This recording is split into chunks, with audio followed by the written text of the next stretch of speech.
같이 기도하시겠습니다.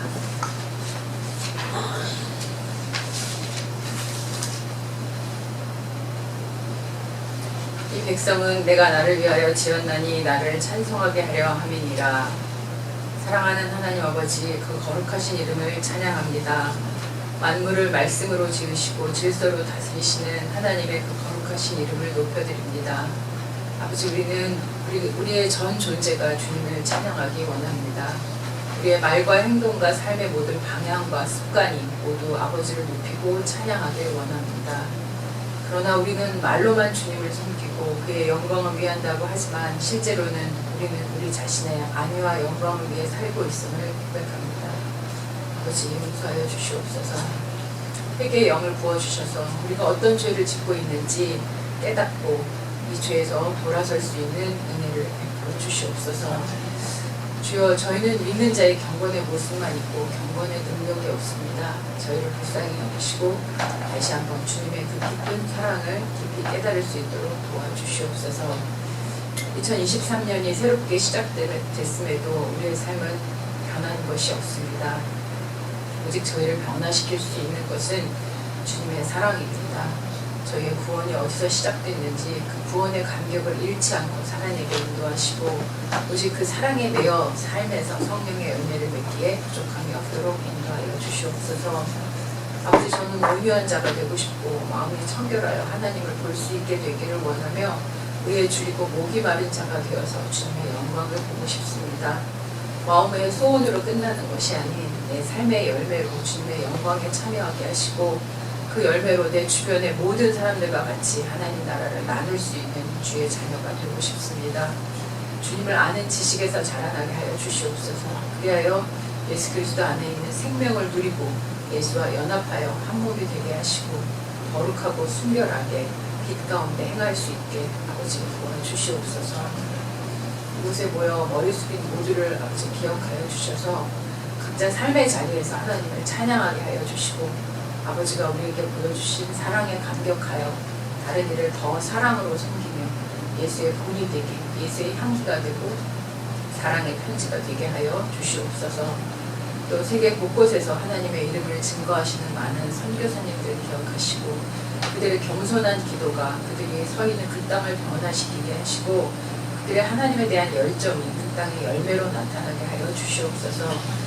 특히 브라질에서 길거리 아이들에게 하나님 사랑을 전하시는 성소령 전도사님에게 모든 환경을 허락하셔서 다음 세대를 이어갈 주님의 자녀들이 그곳에서 나올 수 있게 그 사역을 축복하여 주시옵고 미얀마에서 군부 독재 속에서도 그 땅의 다음 세대를 위해 수고하시는 이사멜 김현정 선교사님을 기억하셔서 그 사역에 기름 부어 주시옵고 인도 첸나이에서 원종필 남북 맹선 선교사님에게 주여 함께 하셔서 날마다 살아계신 하나님의 말씀을 전하기에 부족함이 없도록 아버지 인도하여 주시옵소서. 세상은 기후변화와 전쟁, 코로나와 경기 침체를 걱정하지만 그 모든 것을 뛰어넘는 하나님의 다스리심을 잊지 않게 하여 주시고 우리의 모든 삶의 자리에 하나님의 주권을 회복하게 하여 주시옵소서. 아버지, 또한 저희가 믿음으로 살아낼 때 믿음의 본이 되게 하셔서 저희 자녀들이 살아계신 하나님을 더욱 신뢰하며 살아가게 하시고 그들의 삶의 깊은 곳에서 날마다 주님을 만나고 사귐을 갖게 하여 주시옵소서. 저희 작은 교회를 기뻐 받아주시고 한 사람 한 사람이 더욱 깊은 곳에서 주님을 만날 수 있도록 날마다 더욱 말씀과 기도로 나가게 하여 주시고 말씀 가운데 지혜로 깨닫는 은혜가 풍성하게 하여 주시옵소서. 골방에서 주님 기도하며 주님 만나게 하시고 주님과의 사귐이 더욱 깊어지게 하여 주시옵소서. 저희 삶의 모든 영역에서 주님을 왕으로 모시고 살아가길 원하오니 주여 오셔서 다스려 주시옵소서. 오늘 드리는 이 예배를 받으시고 성령님 모든 순서를 주장하시고 말씀이 우리 심령에 심기우도록 아버지 인도하여 주시옵소서. 저희 죄를 위해 이 땅에 오시고 십자가에서 죽으시고 부활하시고 승천하시고 하나님 오른편에서 우리를 위하여 간구하시며 우리에게 다시 오실 날을 약속하신 살아계신 우리 주 예수 이름 받들어 기도했습니다. 하늘에 계신 우리 아버지여, 우리의 거룩히 여김을 받으시오며 나라를 주시옵시며 뜻이 하늘에 되신 것 같이 땅에서 되시옵시다. 그러나 우리에게 일어나시옵시고 우리가 우리에게 죄짓는 자를 사하신 것 같이 우리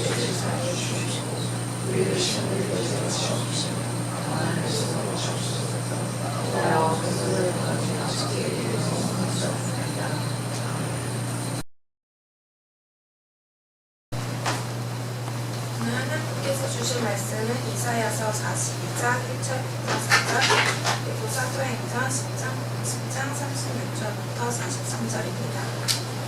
봉독하겠습니다. 나의 종을 보아라. 그는 내가 붙들어주는 사람이다.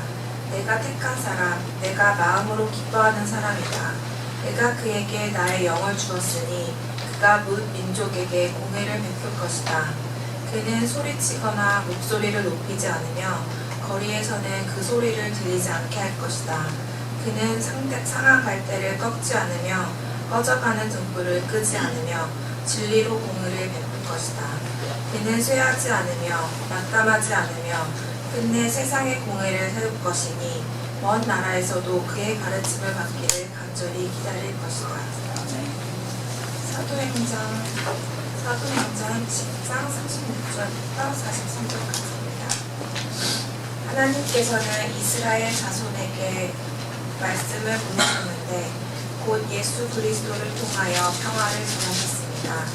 예수 그리스도는 만민의 주님이십니다. 여러분이 아시는 대로 이 일은 요한의 세례 사역이 끝난 뒤에 갈릴리에서 시작하여서 온 유대 지방에서 이루어졌습니다. 하나님께서 나사렛 예수에게 성령과 능력을 부어주셨습니다. 이 예수는 두루 다니시면서 선한 일을 행하시고 마귀에게 얽매인 사람들을 모두 고쳐주셨습니다. 그것은 하나님께서 그와 함께 하셨기 때문입니다. 우리는 예수께서 유대 지방과 예루살렘에서 행하신 모든 일의 증인입니다. 사람들이 그를 나무에 달아 죽였지만 하나님께서 그를 사흘 날에 살리시고 나타나 보이게 해주셨습니다. 그를 모든 사람에게 나타나게 하신 것이 아니라 하나님께서 미리 택하여 주신 증인인 우리에게 나타나게 하셨습니다. 그가 죽은 사람들 가운데서 살아나신 뒤에 우리는 그와 함께 먹기도 하고 마시기도 하였습니다. 이 예수께서 우리에게 명하시기를 하나님께서 자기를 살아있는 사람들과 죽은 사람들의 심판자로 정하신 것을 사람들에게 선포하고 증언하라고 하셨습니다. 이 예수를 두고 모든 예언자가 증언하기를 그를 믿는 사람은 누구든지 그의 이름으로 죄 사함을 받는다고 하였습니다. 이는 하나님의 말씀입니다. 하나님 감사합니다. 우리 주 예수 그리스도의 은혜와 평안이 우리 모두에게 함께 하시기를 기원합니다. 지난 성탄절을 보내고 식구들과 함께 한국에서 온 조카를 데리고 조지아의 아틀란타를 다녀왔습니다. 마침 제 생일에 끼어 있어서 아내와 아이들이 뭐 좀 특별한 거 먹고 싶으냐고 그거 먹으러 가자고 그렇게 얘기했는데 제 머리에는 뭐 그렇게 특별한 음식이 떠오르지 않더라고요. 그래서 다 같이 먹을 수 있는 것, 오랜만에 먹을 수 있는 것을 먹어보자 뭐 이렇게 얘기를 했습니다. 뭐 그동안 맛있는 거 많이 먹고 살았으니까 얼마나 많은 걸 먹고 살았으면 저렇게 이야기할까 라고 생각하시는 분이 있을까 봐 말씀드리지만 제 입맛은 좀 특별합니다. 제가 제자교회에 오던 때 제가 아마존 웨어하우스를 다니고 있었는데요. 그때가 이제 한 거의 8, 9개월, 거의 1년 정도 다니고 있을 때인데 그 아마존을 제가 한 1년 3개월, 4개월 다니면서 점심 메뉴로 싸갔던 것이 딱 두 가지가 있었습니다. 하나는 터키 샌드위치, 하나는 테리야키 치킨 제품으로 나와 있는 샘스에서 파는 게 있어요. 그거하고 계란말이, 거기다 현미밥 조금. 그러니까 터키 샌드위치를 싸가는 게 한 6개월 정도 싸갔나 봐요. 근데 계속 그렇게 싸다 보니까 제 아내가 그러더라고요. 좀 딴 것 좀 먹어봐. 그래서 제가 아니 좋은데 왜 이러다가 그럼 밥을 좀 먹어보자 라고 해서 그래도 밥심으로 살아야 되니까 그냥 밥을 싸갔는데 반찬으로는 그 테리야키 치킨하고 계란말이 그게 다였습니다. 그렇게 해서 또 한 몇 달을 계속 그렇게 먹고 다녔어요. 그랬더니 참 무던하다 라고 그렇게 이야기를 하더라고요. 그러니까 저는 그냥 한 가지가 상황에 맞아서 그렇게 옆 사람들한테 냄새 피해 안 주고 그냥 먹을 수 있는, 그러니까 미국 사람들하고 같이 있으니까 아무래도 김치 같은 걸 싸가거나 냄새나는 반찬을 싸가면 좀 그렇지만 그래도 그들에게 익숙한 계란이나 뭐 치킨의 냄새는 그렇게 마다가 안 되니까 그건 그냥 먹었습니다. 맛있었어요. 그리고 지금도 먹으라면은 지금도 몇 달 동안 그렇게 계속 먹을 수 있습니다. 그만큼 저는 입맛이 좀 까다롭지 않은 그런 편인데 뭐 방송이나 매체에서 보면은 먹는 이야기들이 많이 나오잖아요. 그러니까 그런 거 볼 때마다 야 참 먹고 싶다라고 생각을 하지만 막상 먹어야 될 그런 상황이 되면은 뭐 굳이 그거 안 먹어도 될 것 같은데 그냥 뭐 그게 그렇게 맛있나? 이런 생각이 제 마음에는 먼저 듭니다. 그래서 뭐 그렇게 먹는 거에 대한 욕심도 이제 좀 많이 없어지는 것 같아요. 방송이나 매체를 통해서는 새해를 맞이하는 것에 대해서 유난스럽게 이야기를 했습니다. 이번 해가 무슨 금토끼 해라나요?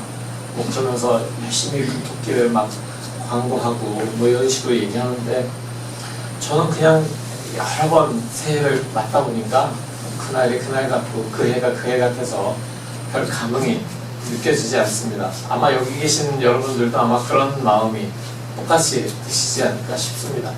뭐 새해 첫날의 주일이어서 우린 그냥 주일에 나와서 예배를 드렸을 뿐이고 그날이 뭐 그냥 설날이라 뭐 신적이니까 같이 떡국을 먹었고 뭐 그런 거지 뭐 굳이 그날이 특별하게 막 설레거나 야 이제 한 살 더 먹었어 힘차게 살아가야지 이런 마음은 우리의 마음에는 들지 않았던 것 같습니다.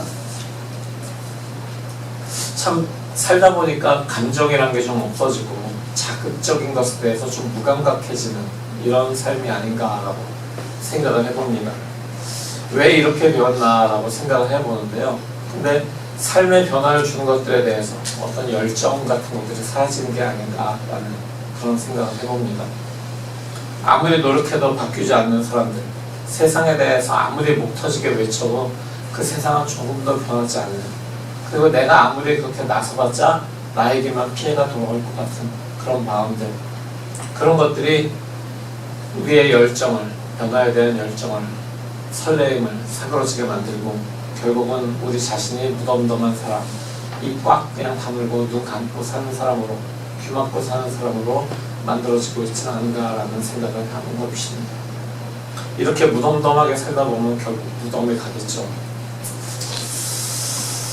공의란 무엇일까요? 오늘 설교 제목에도 공의라고 하는 단어가 나옵니다. 이 공의가 무슨 뜻인지 정확하게 알고 계신 분이 계실까요? 공의.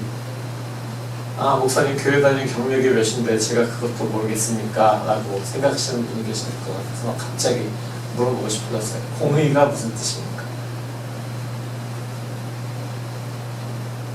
말씀들을 안 하시네요. 다들 아시겠지만 말씀들을 안 하시는 걸까요?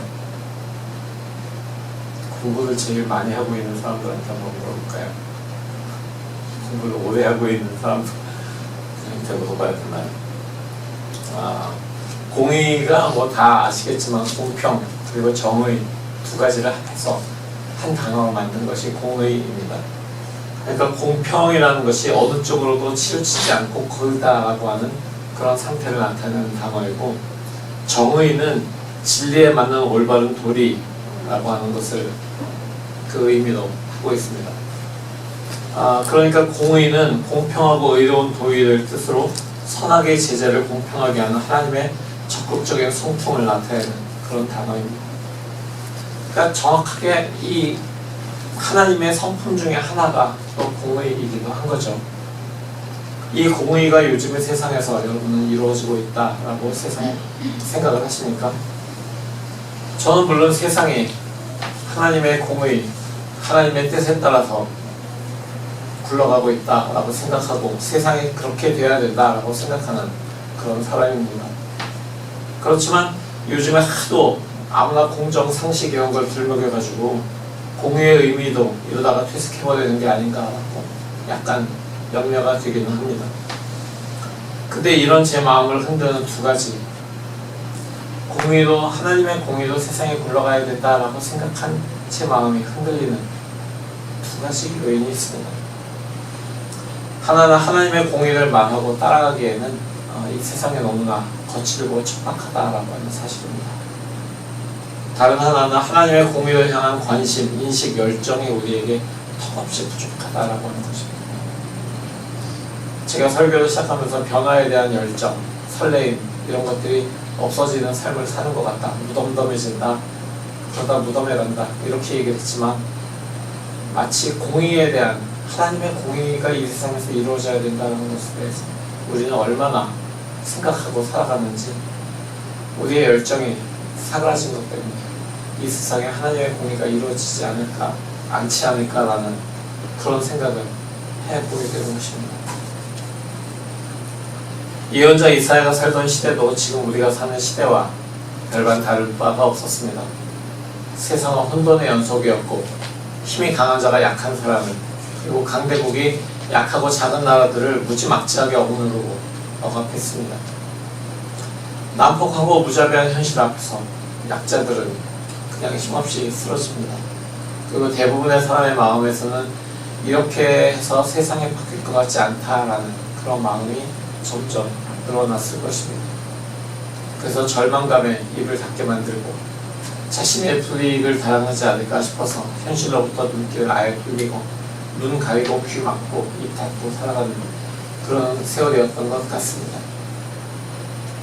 세상 사람들의 마음에서 공의의 실현에 대한 열정이 사라진 것입니다. 그러나 예언자들은 일반 사람들처럼은 살 수가 없었죠. 왜냐하면 그들은 살아계신 하나님의 마음을 잘 알고 있었고 그 하나님께서 그들의 마음에 부어주신 그들의 입에다가 부어주신 그 말씀을 선포하는 사람들이었기 때문입니다. 그리고 그들은 하나님의 공의가 실현되는 세상을 만들려고 하는 그 열정으로 넘치는 그런 사람들이었습니다.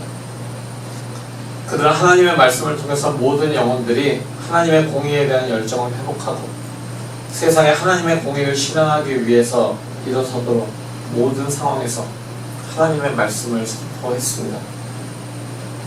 세상은 이런 예언자들의 선포를 때로는 받아들였습니다. 그리고 조금 변화하는 모습을 보이기도 했어요. 하지만 대부분 선지자들의 예언자들의 이런 선포에 대해서 거부하거나 또는 무시했습니다. 그럼에도 불구하고 예언자들은 예언을 멈추지 않았습니다.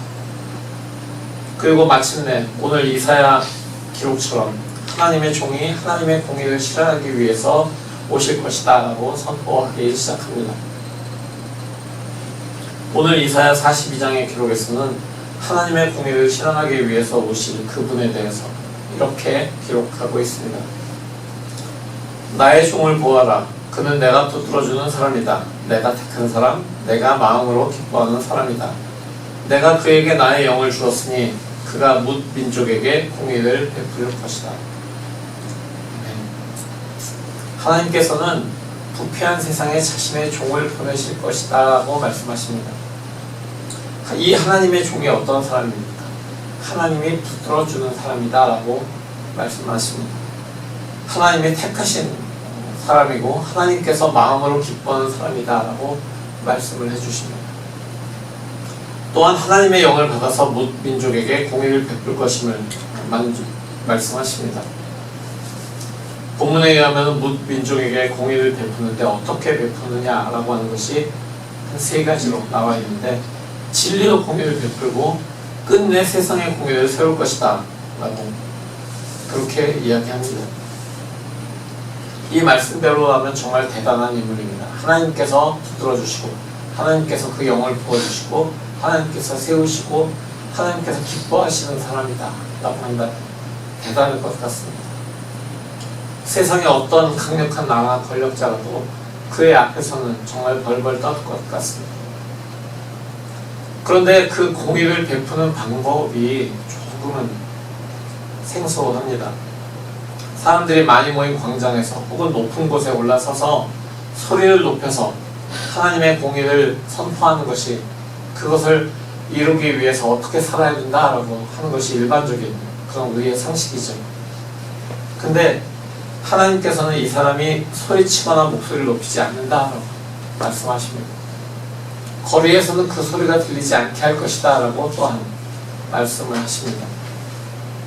아니 권력자나 강대국이 얼마나 교만한 사람들인데 마음이 굳은 사람들인데 소리가 들리지 않게 하고 거리에서 그 소리가 안 들린다면 교만한 사람들, 강대국이나 강한 사람들이, 권력자들이 어떻게 하나님의 공의에 대한 그 말씀을 듣고 뉘우치고 돌아올 수가 있겠습니까?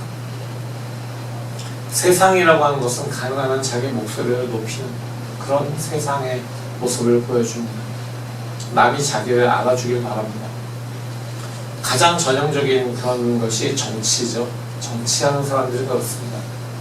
자기가 얼마나 대중을 생각하는 정치인인지, 민족의 미래를 얼마나 진지하게 생각하는 사람인지, 자기가 얼마나 그 지역을 위해서 일을 많이 따오고 그 일들을 이뤄낼 사람인지에 대해서 막 이야기합니다.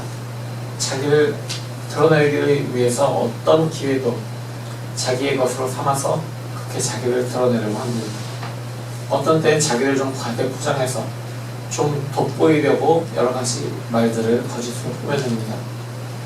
물론 요즘에는 이런 것보다 자기가 대통령하고 얼마나 친하다라고 얘기하는 게 더 이익이 될지도 모르겠습니다. 한국에서는 뭐 어떤 지역에서는 다 떨어지고 냄새나는 신발이 나와도 그 정당이면은 듣는다라고 하는 그런 얘기까지 나올 정도니까요. 그러니까 더욱 정치판에서 정의, 공의라는 것은 찾아볼 수가 없게 되는 그런 상황인 것입니다.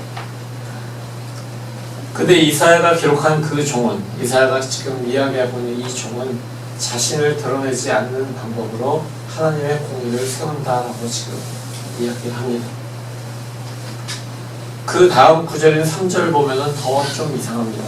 그 공의를 실천하는 방법이 더 세상과는 반대로 하는 것을 볼 수 있습니다. 상한 갈대를 꺾지 않으며 꺼져가는 등불을 끄지 않으며 진리로 공의를 베풀 것이다 라고 이야기합니다. 사람들은 자신의 존재감을 나타내기 위해서 어떻게 합니까? 자기 주변에 가장 잘나고 똑똑하고 스펙이 좋은 사람들을 배치합니다. 그러면서 그 사람들을 통솔하는 것을 보여주면서 자기가 더 돋보이려고 그렇게 이야기하죠. 상한 갈대, 꺼져가는 등불, 이런 존재들은 그저 무시하고 아주 잘 자라고 있는 튼튼한 갈대, 그리고 활활 환하게 타오르고 있는 등불, 이런 사람들을 자기 주변에 배치합니다. 그래야지 자기가 더 돋보이니까 그렇죠. 학자들은 여기에서 나오는 상한 갈대나 꺼져가는 등불, 이런 것들이 강대국에 의해서 사라져가는, 쓰러져가는 유대 왕국을 표현하고 있는 것이다 라고 이렇게 이야기도 합니다. 더 나아가서 유대 왕국만이 아니라 인생의 극도로 취약한 상태에 빠져있는 모든 사람들을 가리킨다 이렇게 이야기하기도 합니다. 여기는 물론 이방인들도 다 포함이 됩니다.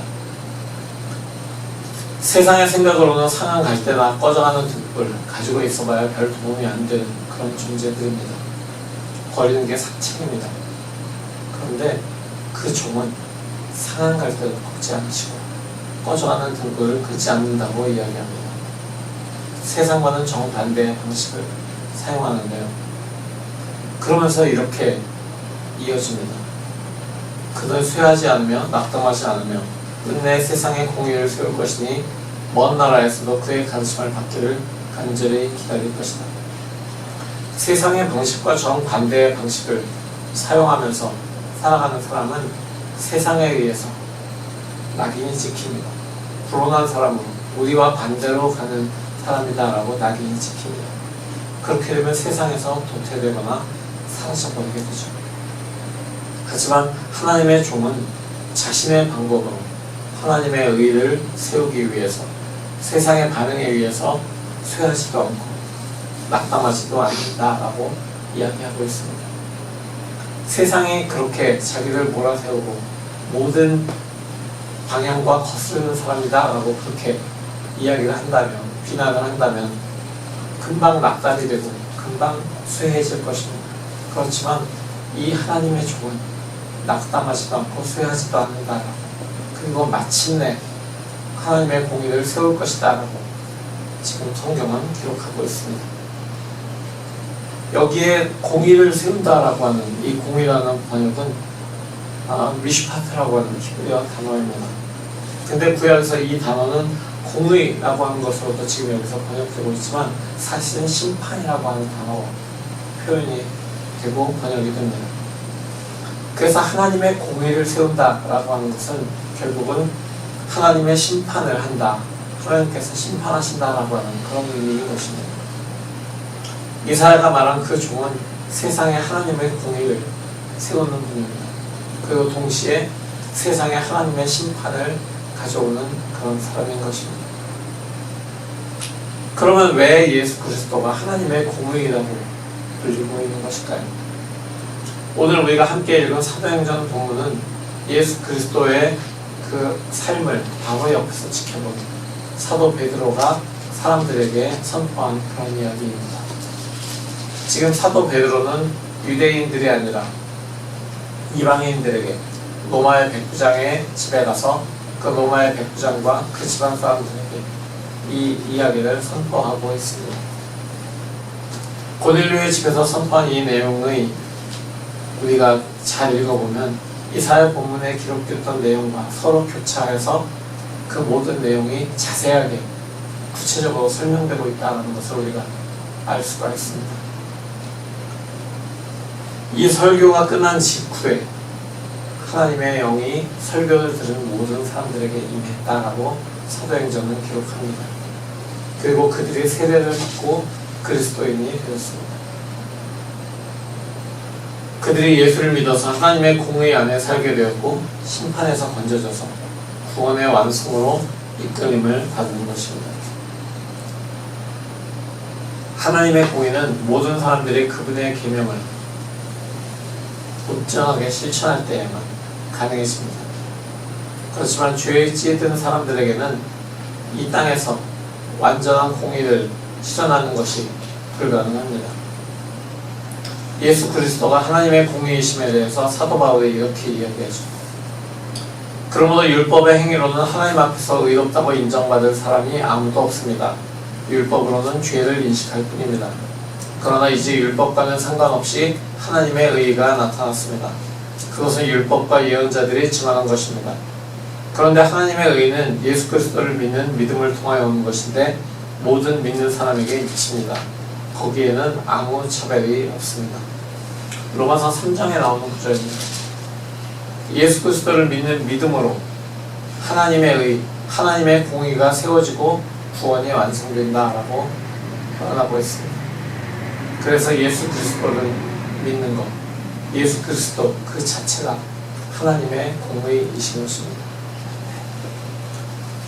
사랑하는 성도 여러분, 우리 하나님은 의로우신 분입니다. 하나님은 자신의 백성들에게도 의롭게 살아낼 것을 원하셨기 때문에 그들에게 율법을 주셨습니다. 그리고 율법을 통해서 의로워지기를 바라셨습니다. 그렇지만 사람들은 그 계명대로 율법대로 온전하게 의롭게 살지 못했습니다. 그래서 하나님의 또 다른 의가 나타나는 것입니다. 하나님의 공의를 세울 사람이 필요했던 것입니다. 모든 사람들이 죄를 범해서 하나님의 영광에 이르지 못했습니다. 악인을 벌하기로 하자면 이스라엘 백성일지라도 한 사람도 살아남지 못할 것입니다. 그래서 하나님의 선도적이고 주도적이고 일방적인 무조건적인 용서가 예수 그리스도의 십자가를 통해서 베풀어지는 것입니다. 사람들이 저지른 죄의 형벌이 예수 그리스도께서 십자가에서 죽으심을 통해서 대속되는 것입니다.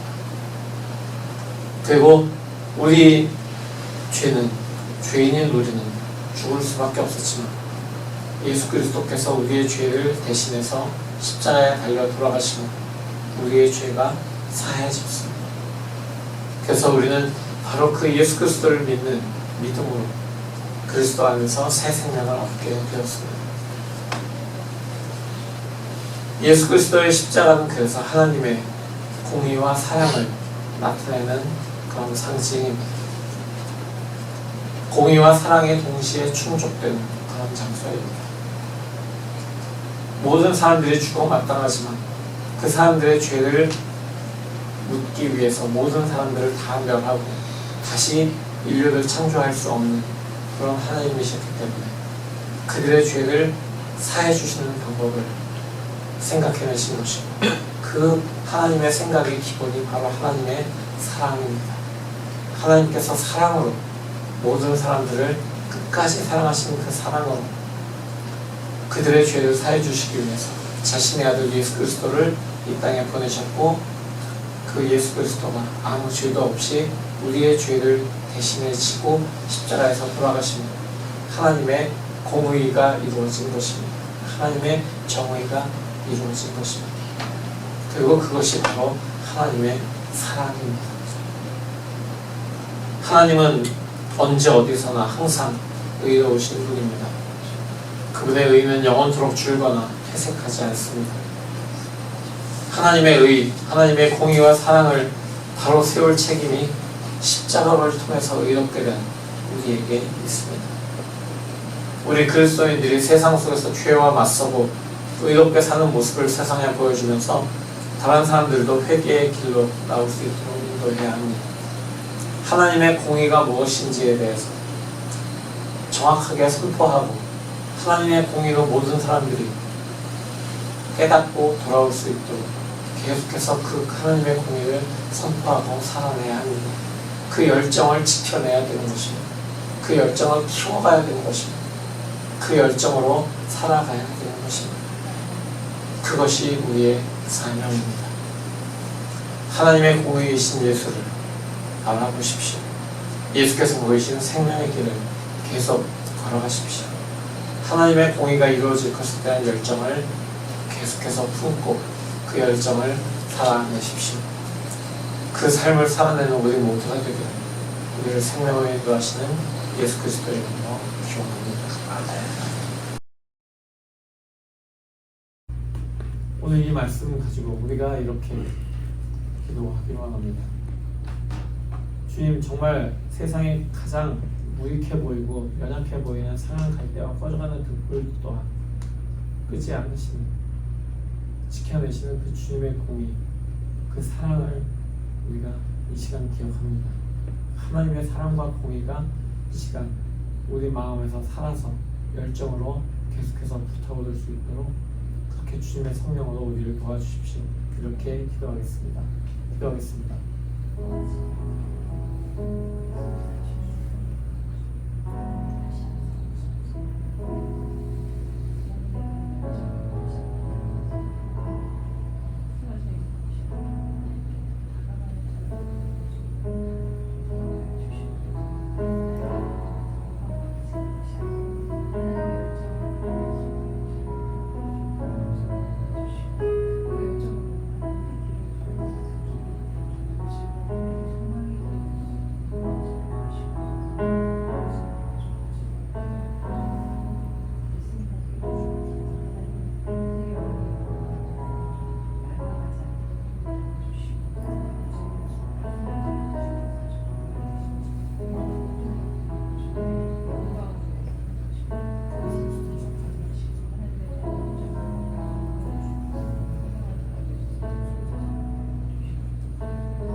죽을 수밖에 없는 죄인들을 살리시기 위해서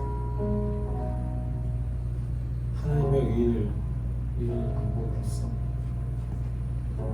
참 하나님이신 예수께서 이 땅에 오시고 우리의 죄를 짊어지신 그 십자가를 이 시간 바라봅니다. 우리의 삶을 주관하시는 주님이신 바로 주님이심에도 불구하고 그 주님이 이루신 하나님의 공의와 사랑임에도 불구하고 우리가 세상을 살아가면서 그것을 잊고 살아가는 우리의 삶은 아닌지 이 시간 다시 한번 주님의 앞에 엎드리고 우리의 삶을 돌아보고 회개합니다.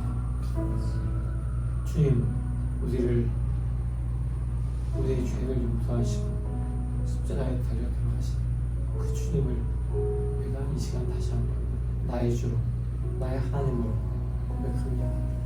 하나님의 공의로 고백합니다. 하나님의 사랑으로 고백합니다. 주님, 우리의 삶 속에서 주님이 살아서 역사하심을 우리가 계속 기억하면서 잊지 않고 그 우리 안에 살아계신 주님과 함께 세상에서 동행하고 세상에 하나님의 공의가 이루어질 수 있기를 계속해서 외치는 우리 그리스도인들의 삶이 될 수 있도록 주님 함께하여 주시옵소서.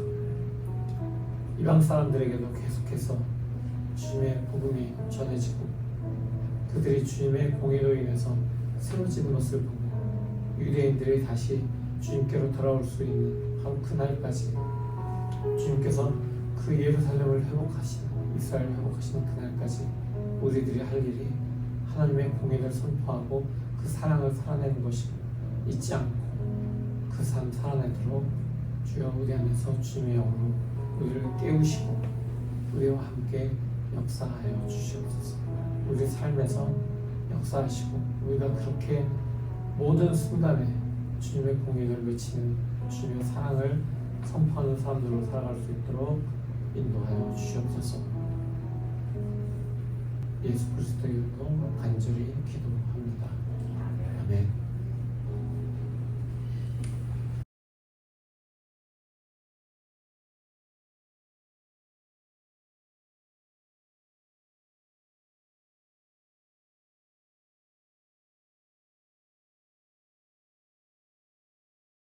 사랑하는 성도 여러분, 우리를 향한 하나님의 사랑이 그 아들 예수 그리스도를 통해 이 세상에 세우신 공의로 나타났음을 기억하십시오. 그 공의를 통해 얻은 생명길을 걸어가십시오. 아멘. 주가 오신 생명의 길이 하나님의 공의로 이루어지심을 알았으니 그 사랑 잊지 않겠습니다. 하나님의 공의와 사랑의 십자가를 세상에 전하는 삶 살겠습니다. 주여 우리를 도우소서. 이제는 우리 주 예수 그리스도의 무한하신 은혜와 아버지 하나님의 지극하신 사랑하심과 성령의 감화 감동하심과 내주하심이 이제 하나님의 공의와 사랑을 세상에 선포하기로 그 열정을 가지고 살아가기로 결심한 모든 주님의 사랑하는 성도들이 머리 위에 그들의 가정과 학업과 모든 하는 일 위에 영원토록 함께 하시옵기를 간절히 축원하옵나이다. 아멘.